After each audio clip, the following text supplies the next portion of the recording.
Assalamualaikum warahmatullahi wabarakatuh. Bismillah, alhamdulillah, assalatu wassalamu ala rasulillah Sayyidina wa maulana Muhammad ibn Abdillah la nabiyya ba'dahu wa ala alihi wa man tabi'ah minat dunya ilal qiyamah. La haula wa la quwata illa billah, amma ba'du. Lillahi ta'ala al-fatihah. A'udzu billahi minasyaitonir rajim. Bismillahirrahmanirrahim. Alhamdulillahi rabbil alamin. Arrahmanir rahim. Maliki yaumiddin. Iyyaka na'budu wa iyyaka nasta'in. Ihdinas siratal mustaqim. Siratal ladzina an'amta 'alaihim ghairil maghdubi 'alaihim waladdallin. Amin. Hadirin ma'asyiral muslimin hafizakumullah. Malam ini akan kami bacakan penjelasan tentang jangan minta upah. Di dalam Al-Qur'an banyak sekali ayat-ayat yang menjelaskan bahwa ketika ada seseorang yang beriman, kemudian dia beramal soleh, maka Allah akan menyediakan balasan. Allah akan memberi upah. Allah akan memberi pahala. Begitu juga di dalam hadis juga banyak kita temukan sabda Rasulullah yang menjelaskan tentang balasan yang Allah sediakan buat orang-orang yang beriman, yang beramal soleh. Namun demikian, yang perlu kita pahami adalah bahwa amal soleh yang dilakukan oleh orang yang beriman itu akan mendapat balasan dengan syarat dua. Pertama, syaratnya harus ikhlas.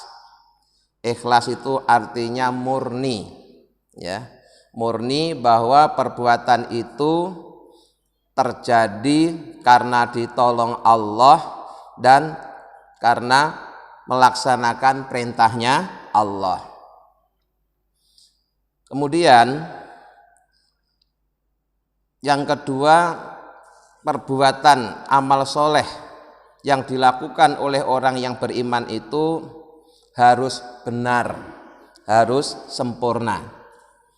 Jika dia telah ikhlas dan melakukannya dengan sempurna, maka pantas jika kemudian dia mendapatkan upah. Ya. Tetapi sebaliknya, jika kita menyadari bahwa amal soleh yang kita lakukan itu pertama kualitas keikhlasannya belum sepenuhnya murni, kemudian teknik pelaksanaannya juga belum sepenuhnya benar, maka sungguh tidak pantas jika kita kemudian minta upah, ya, karena pekerjaannya nggak beres kok minta upah.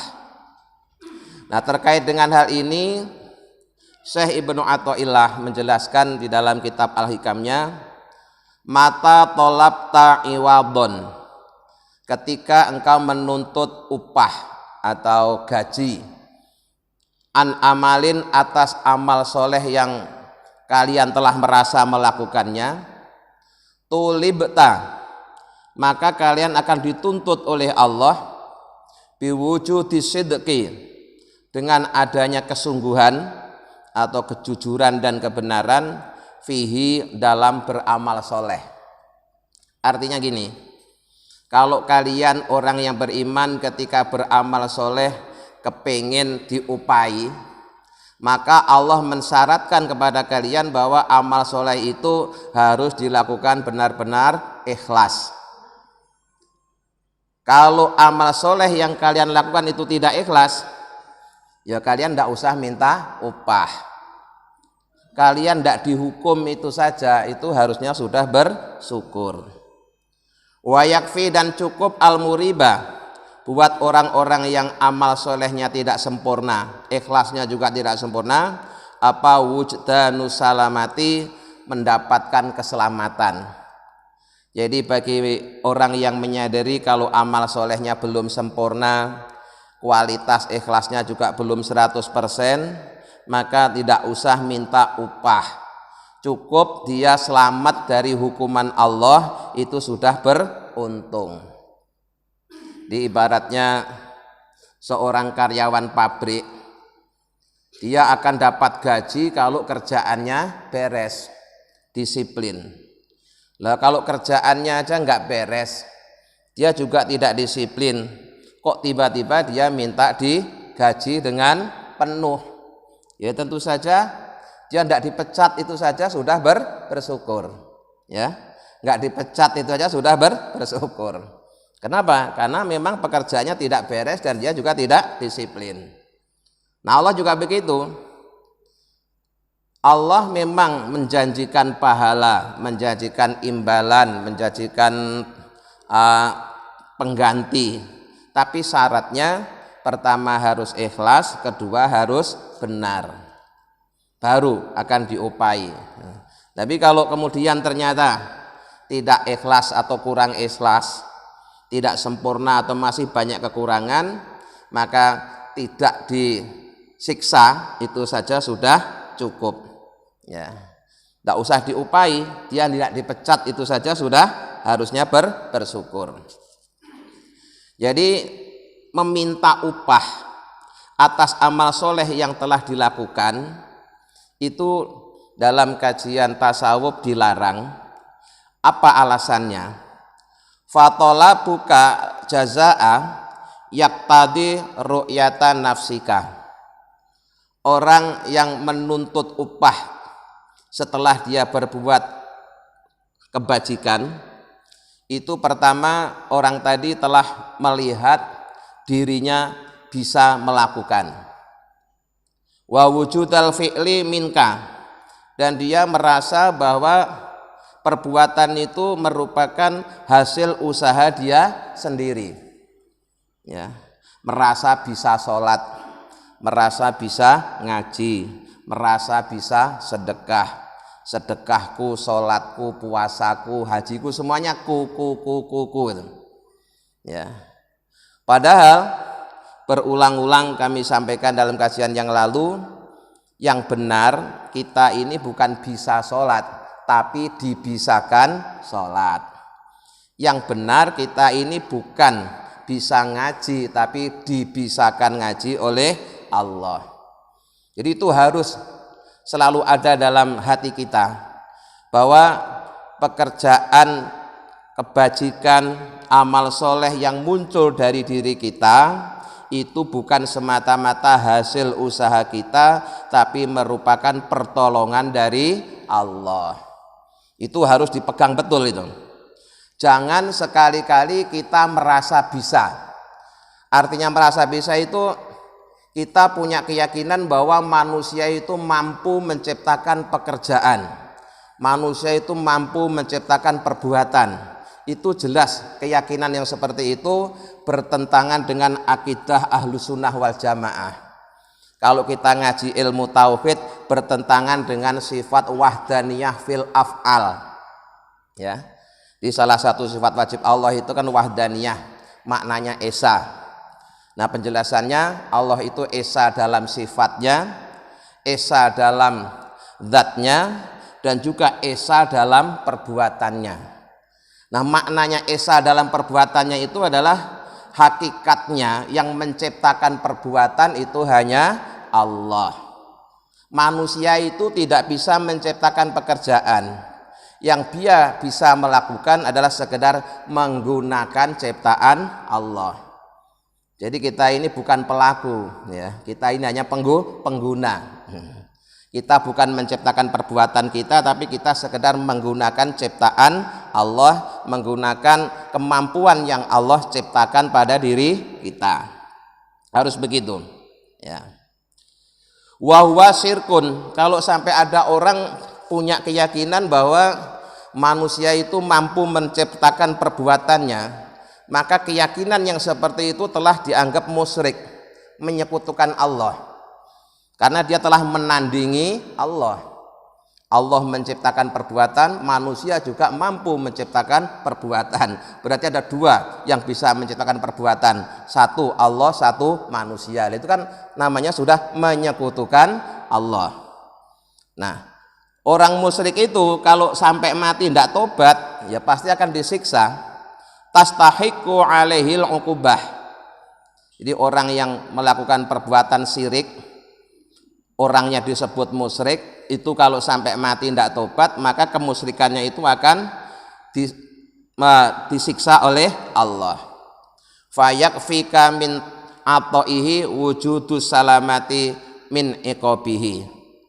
Kalau kalian sudah sadar bahwa diri kalian hakikatnya tidak bisa berbuat apa-apa, perbuatan yang ada pada diri kalian adalah merupakan pertolongan dari Allah, ya kalian tidak usah minta upah kepada Allah, ya. Kalian cukup diselamatkan oleh Allah dari hukuman Allah, itu saja sudah bersyukur. Kayak tadi itu yang contoh gampang, kalau kita karyawan sebuah perusahaan, kemudian kita sadar kalau kita tidak disiplin, terus kita kerjaannya juga enggak beres, jangan kemudian minta gaji penuh, tidak dipecat, itu saja sudah harus bersyukur. Nah, qala al-Wasiti radhiyallahu anhu, ada seorang ulama namanya Wasiti memberikan nasihat kepada kita.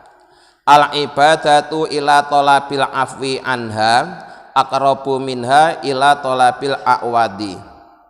Al ibadatu beribadah, ila talabil afwi untuk mengharapkan ampunan, anha dari ibadah dari itu aqrabu lebih dekat, lebih bisa mendekatkan kepada Allah minha dibanding ibadah, ila talabil a'wad untuk mendapatkan imbalan. Jadi orang yang beribadah dengan niat supaya diampuni oleh Allah itu lebih bisa mendekatkan dirinya kepada Allah dibanding orang yang beribadah untuk mengharapkan imbalan dari Allah. Karena orang yang beribadah dengan mengharapkan imbalan itu punya kelemahan. Kelemahannya apa? Apa kalau Allah tidak menyediakan imbalan, kemudian kalian tidak mau ibadah? Padahal ada imbalan atau tidak ada imbalan, Allah itu memang zat yang berhak untuk diibadahi. Ada imbalan atau tidak ada imbalan, kita sebagai hamba itu punya kewajiban untuk beribadah. Jadi soal imbalan itu kita serahkan sajalah kepada Allah. Kita mohon ampunan itu sudah lebih dekat daripada mohon balasan dari Allah. Kemudian ulama yang lain juga mengatakan demikian. Mirasu a'malika ma yaliku bi af'alika. Mirasu a'malika, balasan amal perbuatanmu itu ma sesuatu yaliku yang pantas, yang cocok bi af'alika dengan pekerjaanmu. Dengan bahasa sederhananya, ya gajimu itu sesuai dengan kinerjamu. Ya. Kalau kerjamu seminggu, ya jangan minta gaji 1 bulan. Ya. Jadi seseorang akan mendapatkan upah, ya, balasan itu sesuai dengan kualitas pekerjaannya. Fatlub, maka mintalah mirosa fadlihi, balasan anugerahnya Allah, kemurahannya Allah, ya. Fa innahu, maka sesungguhnya kenugrahan dari Allah itu atamu, lebih sempurna, wa asanulan, lebih baik. Jadi kalau kita beramal soleh, jangan dengan tujuan mengharapkan imbalan dari Allah, tapi mintalah kemurahannya Allah. Ya, jadi Allah itu zat yang maha pemurah, maha pemberi, sehingga bisa jadi amal perbuatan kita itu memang tidak sempurna, tidak 100% ikhlas, tapi karena Allah itu pemurah, ya, Allah itu maha pemberi, kita tetap diberi gaji. Jadi gaji yang kita dapatkan itu bukan karena pekerjaan kita, tapi karena kemurahan Allah. Itu beda, ya, beda, ya. Jadi kita dapat gaji, kita dapat imbalan bukan karena kualitas pekerjaan kita, tapi karena kemurahan sang juragan, nah, kebaikan sang juragan. Nah, yang maha juragan itu adalah Allah Subhanahu wa ta'ala. Nah, keterangan yang demikian ini didasarkan pada firman Allah, qul bi fadlillahi wa bi rahmatihi fabidzalika falyafrahu huwa khairum mimma yajma'un. Kul katakanlah olehmu Muhammad, bi fadlillahi sebab anugerah Allah, wa bi rahmatihi dan sebab rahmatnya Allah. Fabidzalika maka dengan anugerah dan rahmat Allah lah falyafrahu hendaknya kalian semua bergembira. Jadi kita bergembira karena kemurahan Allah, karena kasih sayang Allah, bukan karena perbuatan baik yang kita lakukan. Huwa khairum mimma yajma'un. Jadi anugerah dan rahmat Allah itu lebih baik dari apa yang kalian kumpulkan. Ya, sekali lagi ya, karena kita sadar bahwa amal soleh kita tidak sempurna, ikhlas kita juga belum sepenuhnya 100%, maka tidak usahlah minta imbalan kepada Allah atas amal kita. Tapi yang kita minta adalah kemurahan Allah, rahmat Allah. Memang amal soleh saya tidak sempurna, tapi Allah itu maha baik. Sehingga walaupun karyawannya ini pekerjaannya nggak sempurna, karena kebaikan sang juragan tetap diberi gaji. Nah, gitu.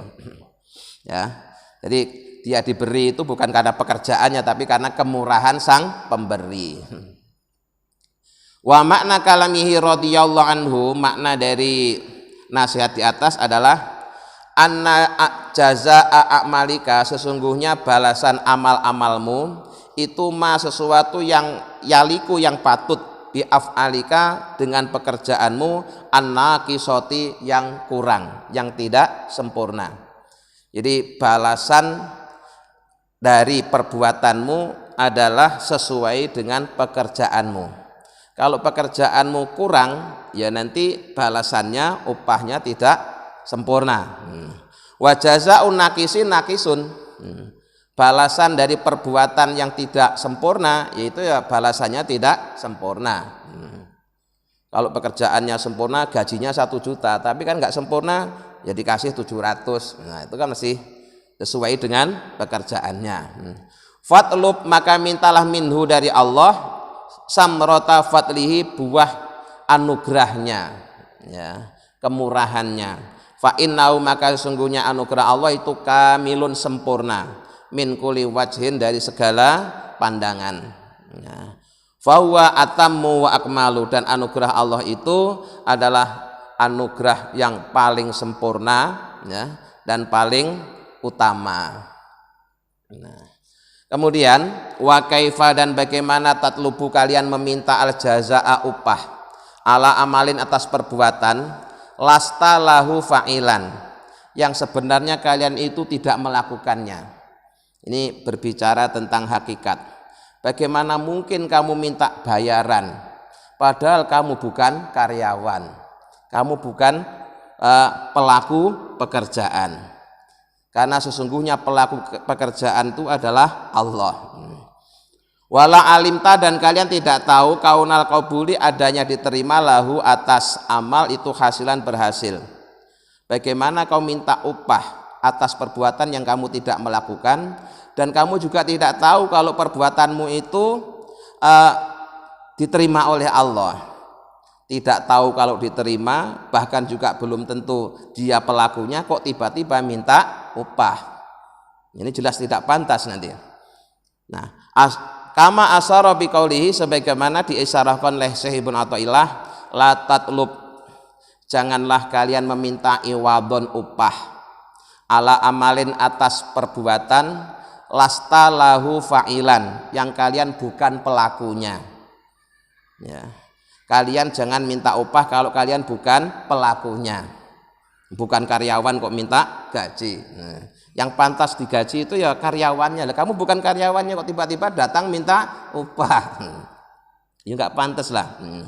Yakfi, cukup, minal jazaib, dari balasan laka untukmu, alal amali, atas amal, ankana lahu qabilan, jika kalian itu diterima. Cukup diterima saja, kalian harusnya sudah bersyukur, tidak usah minta upah. Hakikatnya kalian bukan pelaku yang sebenarnya. Nah, penjelasannya begini, ya. Ini sebenarnya juga sering saya jadikan contoh, tapi saya baca dulu kejelasannya dalam kitab ini. Qad taqarrara, sungguh telah sepakat, Inta ahlil haqi, menurut ulama ahli hakikat, apa? Annal abda, sesungguhnya seorang hamba itu majburun fi qalabin muhtarin, bahwa manusia itu dipaksa dalam segala daya dan upaya. Artinya hakikatnya manusia itu tidak bisa menciptakan perbuatannya sendiri, dia sekedar menjalani takdirnya Allah. Falaisa, maka tiada lahu bagi seorang hamba apa fi'lun, perbuatan, wala ikhtiyarun, dan hak untuk memilih. Aslinya, hakikatnya setiap manusia itu tidak bisa melakukan satu perbuatan dan juga tidak bisa memilih. Wa innamal fa'ilu wal wahidul qahar, tetapi sesungguhnya hakikat pelaku yang sebenarnya adalah Allah, zat yang maha esa dan maha memaksa. Ini yang sering saya contohkan begini Pak, ya. Kita tidak bisa sholat, tetapi kita dibisakan sholat oleh Allah. Pertama, seseorang bisa sholat itu syaratnya kalau orang itu masih hidup. Kalau sudah mati dia pasti tidak bisa sholat, justru malah disolati. Nah sekarang pertanyaannya, hidup itu miliknya siapa? Milik kita atau miliknya Allah? Atau kita hidup ini karena dihidupkan oleh Allah, atau kita bisa hidup sendiri? Jawabannya, kita hidup ini karena dihidupkan oleh Allah. Kita ini tidak bisa mempertahankan kehidupan kita sendiri. Orang sekuat apapun tidak bisa mempertahankan kehidupannya sendiri. Terbukti kalau sudah waktunya mati ya pasti mati. Dokter yang paling hebat pun kalau waktunya mati ya pasti mati, tidak bisa mempertahankan nyawanya sendiri. Karena nyawa itu yang ngasih Allah. Jadi kita bisa beramal soleh, pertama alasannya karena masih hidup punyanya Allah yang dikasihkan kepada kita. Selain hidup kita punya ilmunya amal soleh. Lah ilmunya amal soleh itu yang ngasih siapa? Yang ngasih tahu caranya sholat, caranya ibadah siapa? Ya Allah. Melalui malaikat Jibril disampaikan kepada Rasul, Rasul disampaikan kepada sahabat, sahabat disampaikan kepada generasi berikutnya, akhirnya sampai ke guru ngaji, dari guru ngaji ke kita. Jadi ilmu yang ada pada diri kita ini juga hakikatnya berasal dari Allah. Nah, yang ketiga, sudah hidup, ada ilmu, harus ada kekuatan untuk menjalani ibadah. Nah, kekuatan itu yang ngasih juga Allah. Makanya setiap kali ada seruan, ayo berbuat sholat, ayo berbuat kebajikan, jawaban kita apa? La haula wa la quwata illa billah. Saya tidak bisa sholat, saya tidak bisa berbuat baik, saya tidak bisa menghindar dari perbuatan maksiat kecuali atas pertolongan Allah. Itu zikirnya sudah berulang-ulang kita baca, tapi kadang-kadang kita kurang meresapi maknanya, ya. Kemudian setelah kita hidup, punya ilmu, punya kekuatan, satu lagi harus ada kemauan. Karena walaupun orang itu masih hidup, punya ilmunya ibadah, punya kekuatan ibadah, tapi kalau hatinya tidak bergerak, dia juga tidak akan beribadah. Pertanyaannya, yang gerakkan hati kita untuk mau ibadah itu siapa? Allah juga. Loh, kalau begitu semuanya tadi itu berasal dari Allah. Makanya jangan kemudian kita ngaku bahwa saya bisa sholat, saya bisa beramal soleh, tapi hendaklah kita sadar saya telah dibisakan sholat, telah dipisahkan amal soleh oleh Allah. Itu aja maksudnya itu, ya. Jadi wa innamal fa'ilu wal wahidul qahar. Hakikatnya pelaku yang sebenarnya adalah hanya Allah yang esa dan maha memaksa. Dan yang demikian ini dalilnya dalam Al-Qur'an itu sudah lengkap, Pak. Ya. Wa rabbuka yakhluqu ma yasha'u wa yakhtaru.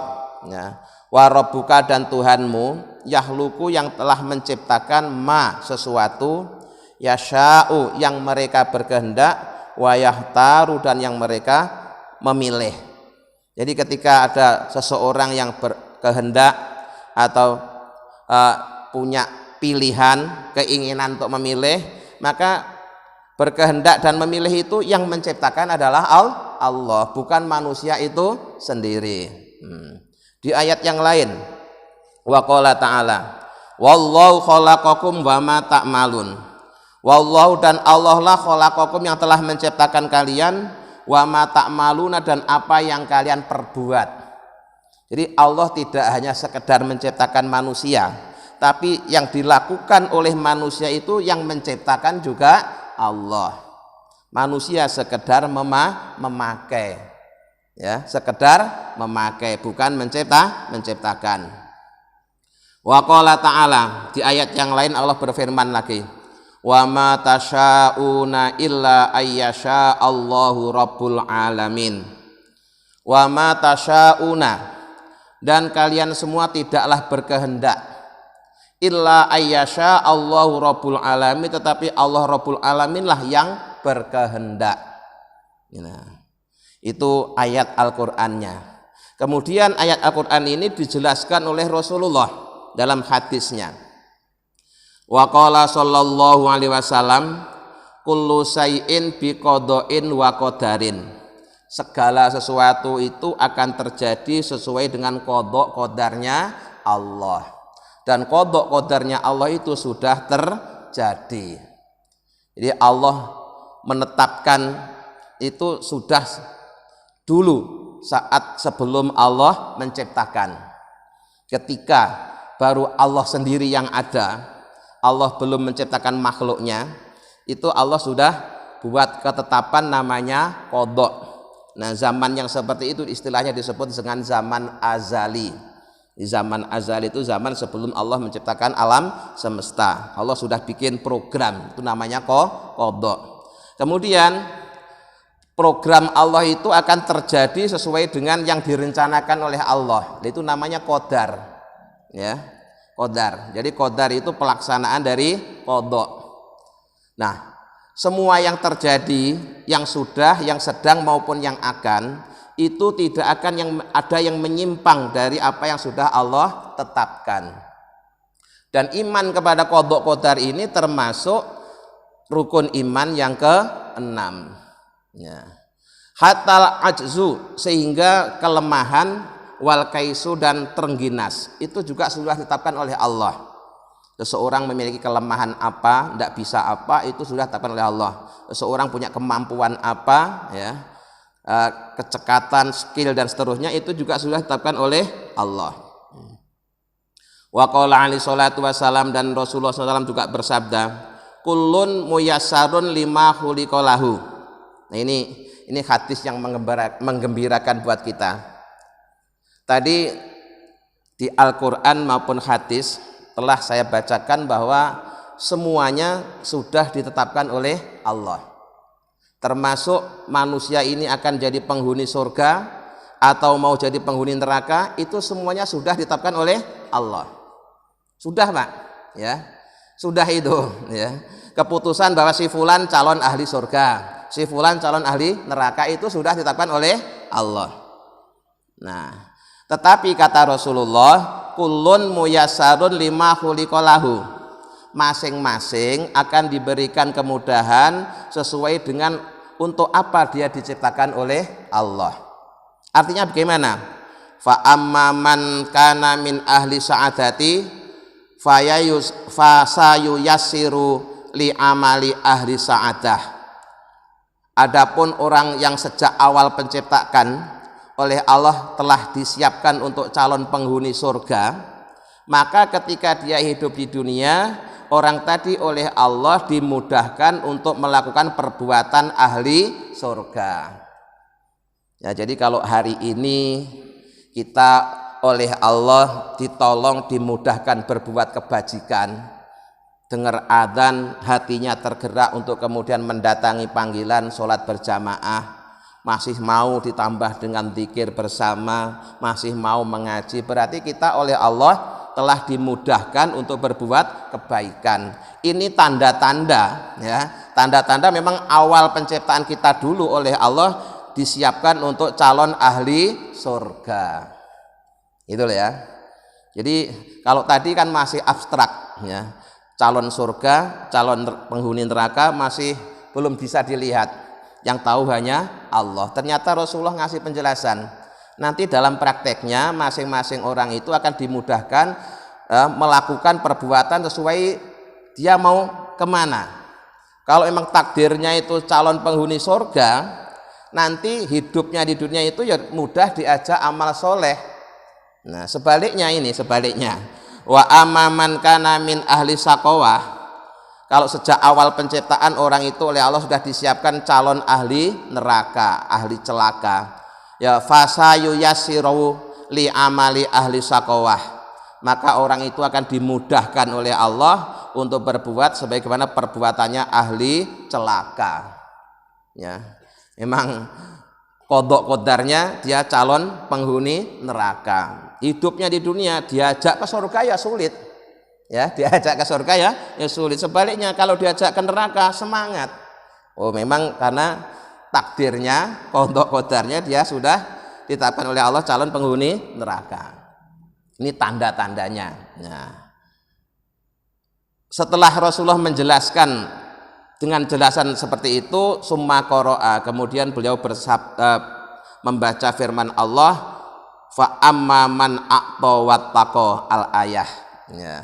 Jadi sekali lagi, siapa yang akan jadi penghuni surga dan siapa yang nanti akan menjadi penghuni neraka, itu sebenarnya sudah ditetapkan oleh Allah sejak zaman azali. Tetapi kata Rasulullah ada tanda-tandanya. Kalau orang itu dalam hidupnya senang dan mudah berbuat kebajikan, berarti itu pertanda dia takdirnya sebagai calon penghuni surga. Sebaliknya, jika orang itu dimudahkan berbuat kemaksiatan, barangkali ya bisa jadi karena memang ditakdirnya dia calon penghuni neraka.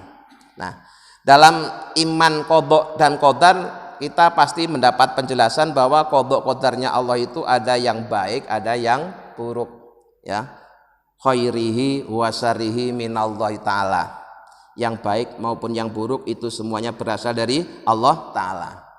Nah, qadha qadar Allah ini tidak ada yang bisa merubah kecuali Allah sendiri. Ya, tidak ada yang bisa merubah kecuali Allah sendiri. Oleh karena itu kemudian Nabi mengajarkan kepada kita untuk mohon kepada Allah agar diselamatkan, dilindungi dari keputusannya yang tidak baik. Dan itu doa kalimatnya ada dalam doa kunut.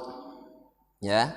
Dalam doa kunut itu salah satu kalimat yang kita mohon kepada Allah, waqina birahmatika syarroma qadait.